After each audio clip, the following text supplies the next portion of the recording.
Hello, I'm Dagmar, and welcome to Eating with Dagmar. This is coconut cream making part two. I realized that I never shared the finished product of my coconut cream. So you saw how I made it, and now you see what it turns into. It's been like 6 days now. I ate most of it, but I made that liquid coconut cream, and look how hard it is. This is when you leave it in the refrigerator, it's like it's like butter and it's ridiculously delicious. Mm. And you can just eat it straight, or you can make a little midnight dessert, which is what I'm going to do. Um, Instead of like making a cake, I'm just going to kind of make a what I call my cake mush. I'm just going to put some of this coconut cream on a plate. See? And then I'm going to add items to it that I happen to have in my refrigerator.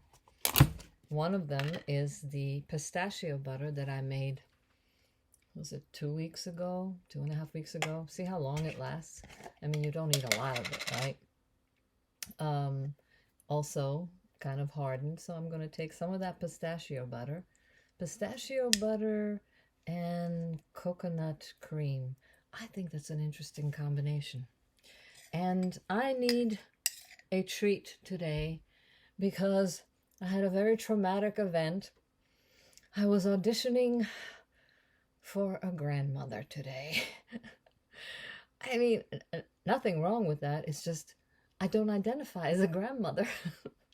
uh, and yeah, it was for well, I really shouldn't say this publicly. I shouldn't say because I think I've spoken about me being kicked out of Hollywood because I did not participate in the experimental thing that they put in the arm.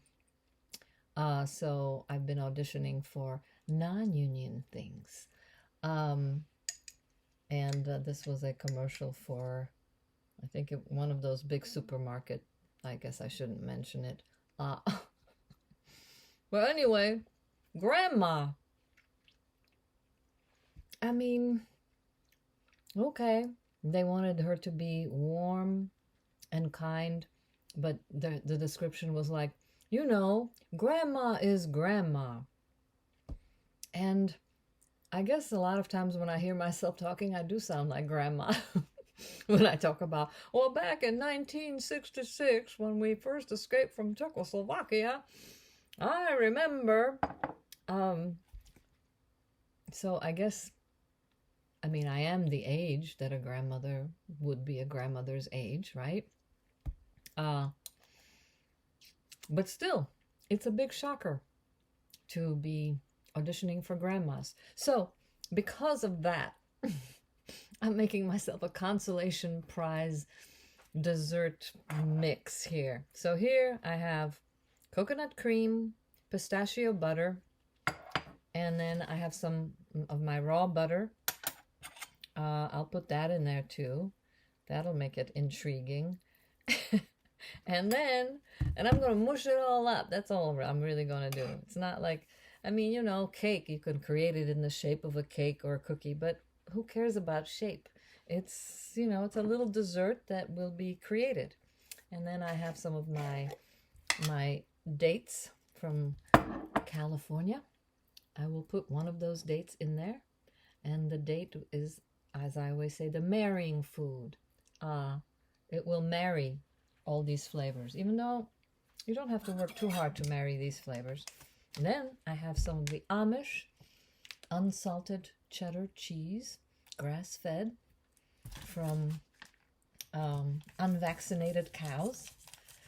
And I'm gonna put a piece of that in there, or maybe no, I know what I'll do. I'll grate a little piece in there. Yes. Do I have a grater? I should.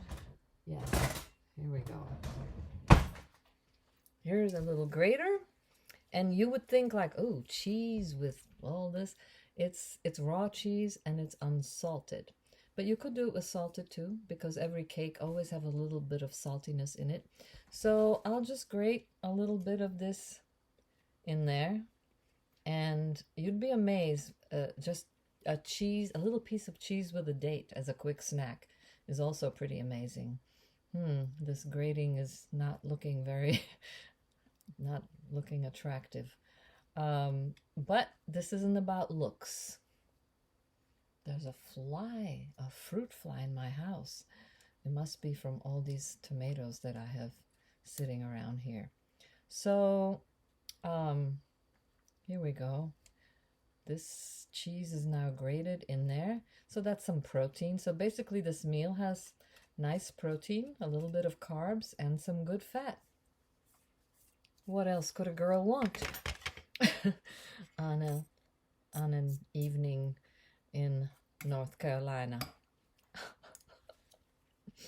So I have all the things on my plate, and now I will simply mush them up. You know, the way when you were a little child and you used to make food from sand, what do they call it, little patty cakes? Well, this is not that different.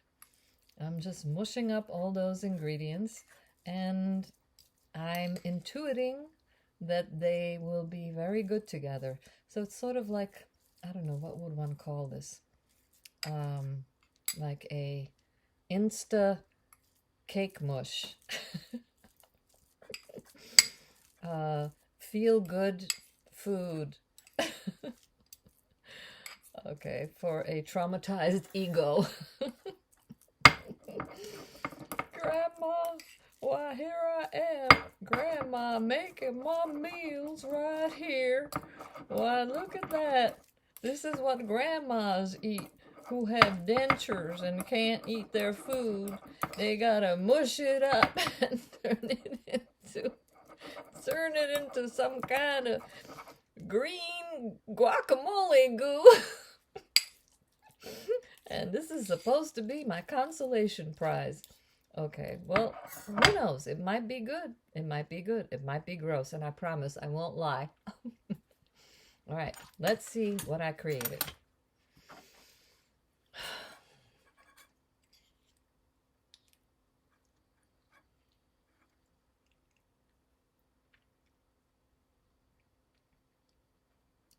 It's very exotic.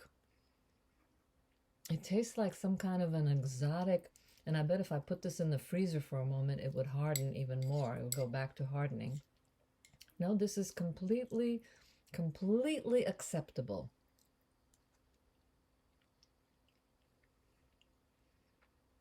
The coconut and the butter, it's very good. I'm going to luxuriously eat this and maybe take a half an hour to eat this. And I will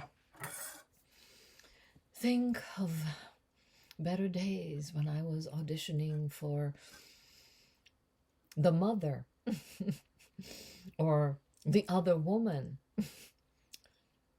And I guess, you know what the heck, I can get used to. Even though I don't like the word grandma. I like grandmother. I like the word grand. That works. Wise crone. I can deal with crone. But there's something about grandma that just sounds so... Well, you know, it's a new experience. So I'm just going to go with it and try to maintain as much grace as this grandma can muster up. So, thank you for watching, and I'll see you at the next episode, whatever it may be.